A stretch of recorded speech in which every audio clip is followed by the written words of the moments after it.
Hello, hello, hello. This is Adrienne Berg, and this is the Ageless Traveler.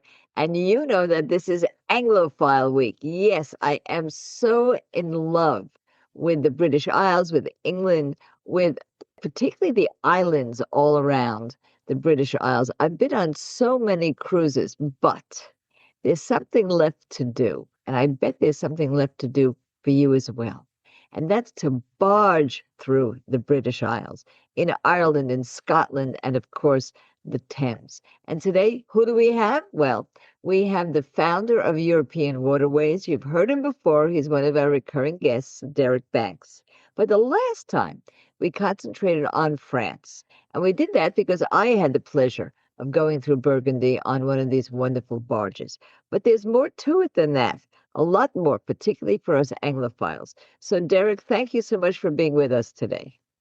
It's a pleasure. Nice to join you. We've been barging now. It's 52 years as a company. So during that time, we started in France, of course, and that's still our core destination. But we are a British company, and that has allowed us to fairly easily and seamlessly expand in the last 25 years or so into a home cruising ground. Being Great Britain and the British Isles. So we're going to actually unpack the different itineraries you have, the boats. But for those people that didn't hear our first podcast, and I hope you go back and listen to it, what is barging? Not everybody knows what barging is. They may associate it with some commercial endeavor. Really, we call it the full name in descriptive terms is luxury hotel barging. And really, it's a week's vacation where you don't have to pack and unpack. Your hotel floats along at a leisurely pace. We have a full crew on board. There are a tour guide with a minibus. There's a captain who's in charge of the boat, and a good chef, a couple of housekeepers looking after you, and the boat. We visit somewhere different each day. Interesting little places that sometimes are quite often off the beaten track, and then enjoying local cuisine served on board. I remember the wonderful opportunities we had to meet with a count at his chateau, to see falconry in France, to meet with the actual vintners, spend hours with them so we really understood what was going on, not just having these 20-minute tastings. It was a very unusual, beautiful experience. But this is different. Now, you say that where you can barge is the furthest north in Europe. So let's unpack that particular trip. Okay, well, the Great Glen in the north of Scotland is the highest hotel barging route in Europe. It is possible, theoretically, to go across to Sweden and even up to Norway onto a canal. But even the Great Glen is actually on a higher latitude than the Gotha Canal in Sweden, strangely. But we have two hotel barges on the Caledonian Canal that go across from Inverness down to Fort William, through Loch Ness, Loch Lochy, Loch Oich, Loch Dock as well as so it's loch or lake cruising, but it's also canal cruising right up there in the north. Now, when I was on the Burgundy barging, we actually were on canals, and there were locks, there were lock masters, and we felt the excitement of the locks being open and closed. I've been on Loch Ness and a few other of them, and it's like a lake, like a lake. So what's the experience of barging there on the Scottish barge trip? On the Scottish boats, we first of all, we're using vessels that originally started their lives on the mainland in Europe, and we also go through locks in exactly the same way that we do in France, because you're going from one level to another, and to climb or to ascend or descend, you go up and down through the locks. And these locks on the Caledonian Canal, which is really the full span of the canal from one side of the coast to the other, the locks form the link between. This is playing on words. The locks form the links between the locks. There you go. The rest was spelled differently. Yeah. And in Ireland, the locks are spelled even different again. I could go into the spellings, but that's getting into perhaps too much detail. Yeah. Now, let's talk again about the cuisine. One of the things you do is you're very good at having local cuisine. In fact, I personally saw the chef go to a market and buy fish because I am a pescatarian. I actually saw him buy fish and we could go with him, actually. That was in France. So is the cuisine on the Scottish itinerary Scottish cuisine? It's a mixture. It's predominantly Scottish fare, but we give our chefs a fairly easy ride. They don't have to follow a fixed menu. So we certainly have some international, some French cuisine coming in, and we actually ship up from France quite a lot of wine. We do that about twice a year. We run a couple of minibuses up there, and we pair the food that we serve up there with nice French wines. Now, some of the greatest experiences I mentioned a minute ago in France was to meet the vineyards, but the vintners. But in Scotland and Ireland, I would think Irish whiskey, Scotch might be part of the itinerary. Are you also doing things of that nature? And what's some of the, as you say, offbeat, interesting little hideaway places that we might see? Well, with both vessels we have up there, to start to sort of reassure you on the Scottish side, on the whiskey side, we carry 18 single malt whiskies behind the bar, which allows you to sample 3 a day if you feel inclined to. We do subject you to a whiskey tour. I mean, there are little tiny whiskey distilleries such as the Ben Nevis distillery and Tomatin, but we find that we go across to the Dalwhinnie one, which is in the middle of the route, and that offers the best balance really of experience and taste and quality. And we sort of move around from distillery to distillery. Once or twice a season, we'll do a whiskey week. We'll go to lots of whiskies. We'll go off to see a falconry display or one of the castles like Cawdor Castle near Inverness. We don't just focus on whiskey. And I was re-listening to the podcast that we did before. And the one thing that came out for me again was that I have a lot of trouble with what they call slow travel. I'm a quick sightseer. I like to see everything. And the only place I've been able to relax, and this is strange because I've been to meditation retreats and all kinds of things you could think of, was on your boat. And I think it's because it's a perfect match. It's a perfect balance, is a better word. Activity and rest. It's very restful because it's a slow trip. It's not hectic in any way, on the one hand. It's very independent because you've got bicycles usually. If people like to walk or bicycle at different parts of the day, they can do it on their own and get back on the boat. And yet, there's a lot to see. And it's very beautiful. And it's very engaging. So this was a special treat for me, and I would assume it's the same there. And I think you feel the same way because you kind of got hooked on barging. I'd like to go back a minute, ask you about how this all started for you. Oh golly, how it all started. I was brought up on the River Thames near Windsor, and we've still got the old family house there, and got a job in a boatyard when I was 13. I've just kept on boating ever since, and I mean the barging thing in France started when I was 22.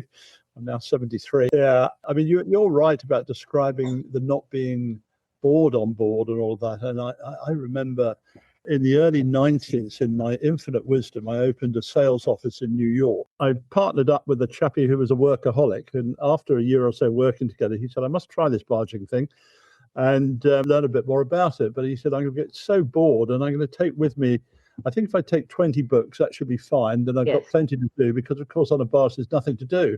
You just sit there all day.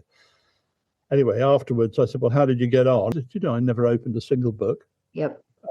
And that's the thing about being on water in close proximity to everything, is that there is always something going on. You just cast your eye outside and you will see, as you were saying, you go through the lock to meet in the lock keepers. You've got that, of course, but water is a moving entity, and there are people going past on other boats sometimes. There are bird life, there are fishermen, nature.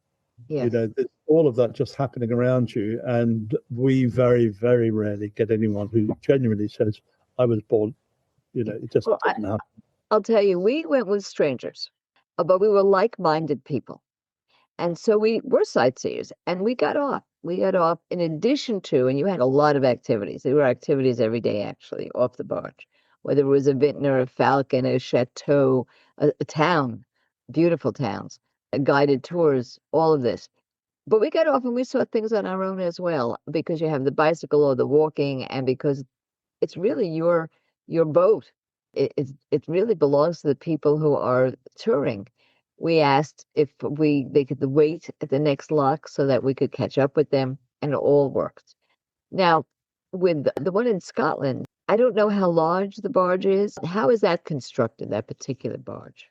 We have two vessels in Scotland. One is 12 passengers, so that's 6 cabins, and the other is 8 passengers, so that is 4 cabins. Both are available either on a whole boat charter basis or an individual cabin basis. And as you say, like-minded travelers. By the time people have read the brochure, looked through the website, talked about it, thought about it, they've done the filter process to know whether barging's for them or not. And we get a variety of different people come to us from, a lot of North American clients come, but people find their interest level in what we're doing, and a lot of clients come back. Well, I'll tell you, the size of our cabins were very luxurious. Of course, everybody has an ensuite. It was 4 cabins with 4 couples. 2 knew each other, 2 did not. We didn't know anyone. And it was as if we were fast friends in the first day. And I'm not kidding. And it's not so easy for us because we were all from different parts of the United States. And yet the bond was amazing. Now, it could have to do with the amount of wine. Let's be honest about that. Because you walk onto the boat and the first thing you get is a glass of wine or champagne and hors d'oeuvres, and you haven't even sat down yet. So it's that kind of life. Now, I want to switch over to Ireland for a minute, but I want to take a little bit of a break. We'll be right back with some important messages for you guys. And we'll be right back. And I want to do something very unusual, which is discuss Ireland. That is not the first place you think of when you think of barging. So don't you guys go anywhere. We'll be right back.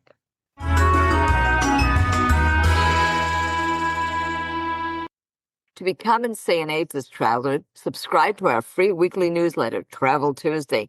Just visit agelesstraveler.com, click subscribe, and enter your name and email for a surprise gift. What's the surprise? Well, if I tell you, it's not a surprise. What I can say is that Travel Tuesday tackles travel barriers like money, health, companionship, and even travel burnout, and gives you a taste of what our blog and podcast have to offer every single week, helping you explore the world effortlessly.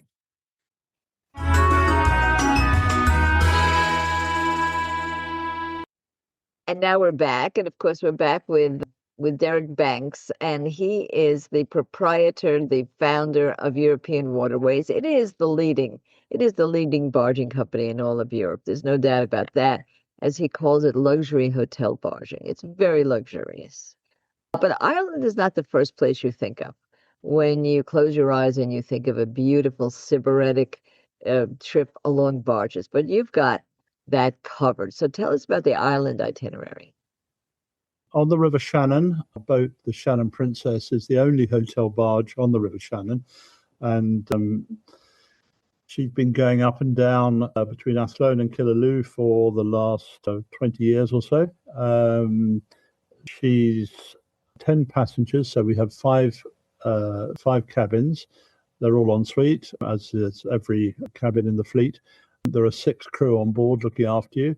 It goes along exactly the same manner that all of the classic French or British boats go along. We're not actually allowed to call Ireland part of the British Isles anymore, but so it's in Air or Southern Ireland. We're not even allowed to call it Southern Ireland. There's a politically correct way of doing it, but Air is probably the best way.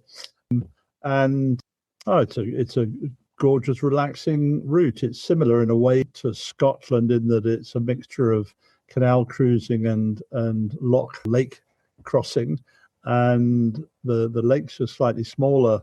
Again, offers great scenery, castles, whiskey with an E in it at the end, which the Scottish one doesn't have. and falconry display. The Irish sense of humor and warm hospitality comes across. It's a different country. I mean, even for a Brit, going to Ireland, I'm going abroad, and things happen at a different pace. It's like all our trips. It's got something for everybody because we're cruising a bit every day, and then we're going on excursion every day, and we're enjoying the food, getting food and the wine and the ambience. I went to Ireland on my honeymoon, and I went to England too. We were privileged to be able to take some time off between graduating from law school and starting a practice. So I went to Ireland, and I had said to somebody who was Irish at a bar, "We're not Irish." And he said, and I'll never forget it, "Yes, you are. Every time somebody comes to Ireland, they're Irish." There you go. And it happened quickly. All of a sudden, there was just that vibe that you can get in certain places, in the world, where you really do become part of the entire group. The culture is very overwhelming, so you can't miss it. Now, going back to the trip to Ireland, Shannon, the River Shannon. Shannon Airport is actually one of my favorite airports. It was always kind of ahead of the game for consumers. One of the things I liked in the one that we took in France was that we all met at a hotel. We actually could have met in a hotel in Paris or in Dijon. So we met very quickly and we came together to the barge. So the bonding was very quick. We weren't really even on the barge yet. We met each other. Where do you start on the one in Scotland and the one in Ireland? Where do you all meet up? We use the same formula that we do in France. We have a pickup hotel. Sometimes it varies, but generally we have a pickup hotel. For Ireland, it's in Dublin. But if a charter comes in, we can pick up at Shannon Airport or Shannon, and it's the same. An hour later, you're on board. Still got the canapes, still got the champagne. You meet the crew, and off we go. Beautiful. Now, of course, we talked about this week as being devoted to the Anglophile. I figured out that if I took all the time that I've been in London, just London, and I put it back to back, it would be as if I lived there for 2.5 years. That's how much I love that city and the country around it. So when we come back, I do want to talk about another barging experience that you offer. And it is in England, but it sounds like it's kind of where you grew up. But we'll talk Indeed. about that. Yeah, we'll talk about that. Don't you guys go anywhere. We'll be right back. Did you know that 3,000 people receive the Ageless Traveler newsletter every single Tuesday, and it's free of charge? Well, you simply subscribe on our website, agelesstraveler.com, when you see the pop-up, or take a look at the resource section that's in the show notes accompanying this episode. You'll also see how directly you can subscribe to our newsletter. Now, what will you find in there? Well, every single week, you will get news you can use about travel, cultural experiences you can enjoy, suggestions for luxury travel for less, and yes, I answer your questions. And you can even send me those questions by text or voicemail, and you'll see just how to do it when you receive your Travel Tuesday newsletter. Plenty of discounts, plenty of inspiration, so that you never stop traveling. That's agelesstraveler.com. Take a look at the pop-up, subscribe, or take a look at our resource list accompanying this and every episode so that you get a direct link to Travel Tuesday.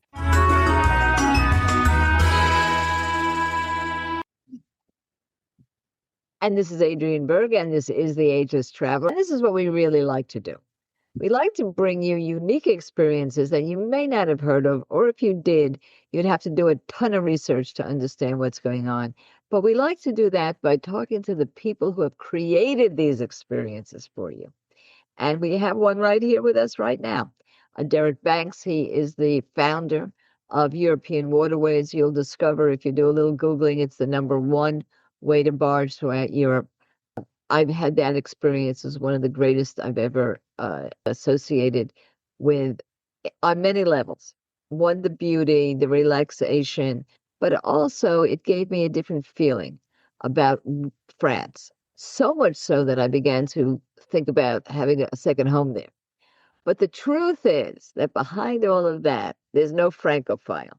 There's an Anglophile. And that's really, really where I'd like to go and have so many times. So I was surprised to hear that you had a trip on the Thames. It was just something that surprised me. So tell us about that because it might be the number one goal of a lot of our listeners. River Thames is a fantastic destination for we barge on what we call the middle and upper west of London at Hampton Court Palace and head on upstream, Shepperton Weybridge through Royal Windsor. We go up to Cliveden and Cookham and then on up to the end of the cruise in Henley-on-Thames, where the Royal Regatta happens every year. Magna Carta, our vessel there, is a 8-passenger, 5 crew. Again, good service provided by the staff on board. They make the crew. We have a 100-page brochure. We put a couple of pages. We have a couple of pages that we put in about the crew. When people look through the brochure at the beginning, they think, oh, yes, this looks a nice destination. This looks nice accommodation. This looks nice food. They look at everything and they briefly go over the crew pages. I've discussed this with guests many times. At the end of the cruise, all they want to talk about is the service provided by the crew on board. And so at the end of the cruise, that's what I must tell you about the chef. I must tell you about the housekeeper. They've all been so wonderful. And I feel that we could put half the brochure towards the crew. Well, of course, we probably wouldn't sell so many holidays because you don't pick up a cruise line brochure and read about the crew for half of it because it's sort of the wrong way round. But the crew on all our boats look after the clients. We have a better than pretty well any other form of cruise ratio of crew to passengers, and that's what gives it the luxury element where you can remember which way someone wants his gin and tonic stirred, and then when he comes on board for his favorite little tipple at the end of the day, you've got it rotating in the right direction. Well, it's true. The service is very detailed. I'll just give you my personal experience, but it's not going to be a surprise to you, Derek. I'm a pescatarian. That's number one, so that there's no meat in my life. My husband's diabetic, so there's no sugar in his life. But the other 3 couples didn't have any food restrictions. So he and I decided, well, we'll just get along, go along, right? Well, we didn't have to. Number one, these are wonderful little open kitchens. So you can actually sit and watch the chef create. And of course, it's a big event, particularly in France, but it's probably true in all of your cruises. They made separate dishes for us. So, or they took fabulous fish dishes and made it for everybody, and everybody was very happy. And that differed on what was fresh that day, actually, and what was available, and so was so wonderful. The desserts, the sugar-free desserts, were amazing. So much so that many of the people who had no sugar problems ate the sugar-free desserts because they were so unique and wonderful. So you get that. My husband doesn't drink. So what do you do in France? Oh, well, there's so many mocktails that you could have. And again, accommodation. And it was just a wonderful, freeing kind of thing. You didn't have to be embarrassed about who you were or what you wanted. That was really, really wonderful. And that's sort of infused in everything. Now, going back, I have taken the trip in down the Thames from London a few times in different ways. There are just a couple of hours to get to Richmond or a couple of hours. And we went to Henley-on-Thames for the regatta once just by itself. There's a lot to do and there's a lot to see when you go down the Thames. It's a little different than the others. They're major, major sites that no one should miss. So what are some of the things and places you stop at when you do the barging? Well, we stop at castle-wise, I guess Windsor Castle, probably well known, renowned. So that is, we certainly stop in Windsor on the way up. Hampton Court Palace, again, it's a big pull. But we also go to little places like the Stanley Spencer Art Gallery in Cookham, which is an English artist, and we go and check all that out. And that's all very, very bijou and nice. There's always little surprise things that go on. We have musicians come on board on every boat. And generally, I mean, we've got the minibus. We go off, we do the cruise in the morning or the afternoon. It's the same balanced approach that we have in France and Scotland and Ireland. We never cruise at night. Technically, on the Thames, the navigation is open at night. There are sometimes, I mean, I've cruised at night after 4 or 5 days up at Henley Regatta. I've bought my own sort of 50-year-old cabin cruiser. I bring that back down to home base near Windsor, and you can cruise. But the cruising we do with the barge, I mean, Magna Carta is the largest vessel on the river. So she, like the boats in France, squeezes into a lock with a credit card space either side. And it takes a certain skill to move a very big boat on a moving river where we get from A to B safely. And it's slow travel, but there's a lot going on. Yes, I'll tell you, if you listen to Derek's first podcast with us, you'll hear a lot about the navigation and how the navigation has to be very precise, and that I can guarantee. Now, before we end, I really do want to explain to everybody, of course, it's very easy to find European Waterways. You'll see it on the show notes. You'll see it in our Travel Tuesday newsletter. But what's the next step? Is there anything that you're adding now to the itineraries, or? We constantly refine. We have meetings twice a year to refine our itineraries, and it's an ongoing refinement as well, because of course things open and close. That's one thing. I mean, some things have been there a long time, like on the Thames, the Peter Freebody's boatyard has been there 300 years, and that's a beautiful, beautiful place to visit and see the boats being refurbished and rebuilt, the wooden boats. So new things come and go. You know, we can always do the big pull thing. Windsor Castle on the Thames is a big pull thing. We are constantly searching for the intimate experiences which people go away thinking, gosh, you know, I never knew that existed thing. For us, still new, really. I mean, we're back to France now. We have our boat, Kir Royale, in Champagne. She's probably our newest vessel, and that's a very popular route. We do Christmas cruising now up in Alsace with a vessel Panache. It's up near Strasbourg and see all the markets. So that's nice and exciting. And barging carries on. The formula really hasn't changed in 50 years. We're still effectively doing the same that we were doing in the beginning.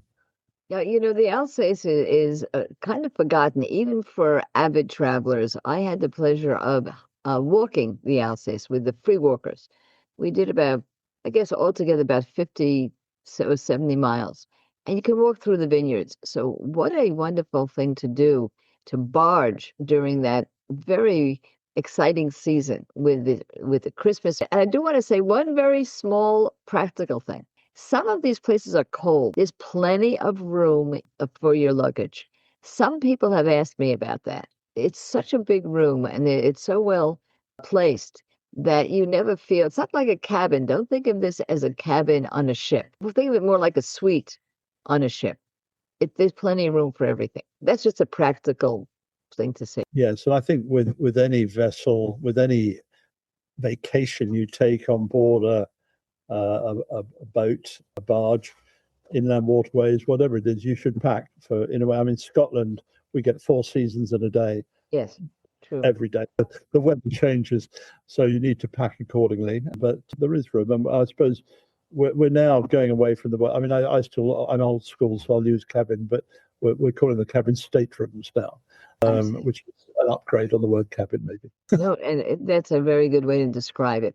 So for everybody, this is something that's my joy to bring you information that you couldn't get anywhere else so that you never stop traveling. I will also say that for those of us who are ageless travelers, these are very easy trips to take. If you're at that point that you're wondering, you know, I don't know where to go anymore. I've seen it all. I've done it all. You haven't done this. And this is something really worthwhile doing. And you can do it. And you can do it in multi-pacing, depending on who you are, what your needs are, and what works for you. And that's really, really important. So don't pass this up. Take a look at the 100-page brochure from European Waterways. And for everybody, I do want to tell you that we have Travel Tuesday. It is really chock full of information. It is free of charge. All you have to do is go on our website, agelesstraveler.com, and you can subscribe for free right there, or you can take a look at our show notes with the direct link to subscription. We have a Facebook salon where we meet and talk with each other and tell each other hints and tips. And of course, I send you hints and tips as long as I have your email address. You can also ask me questions on our podcast page. You'll see a little icon called Ask Adrian, and you can leave me a text or a voicemail, and I'll always answer it. And let's say you have a question for Derek. Send it in. I will get it to him, and I know that he's very generous with his time, and he'll be happy to answer questions about European waterways. So for everybody, you know what I'm going to say? Thank you, Derek, for being with us again today. Sure. And for everybody else, never stop traveling.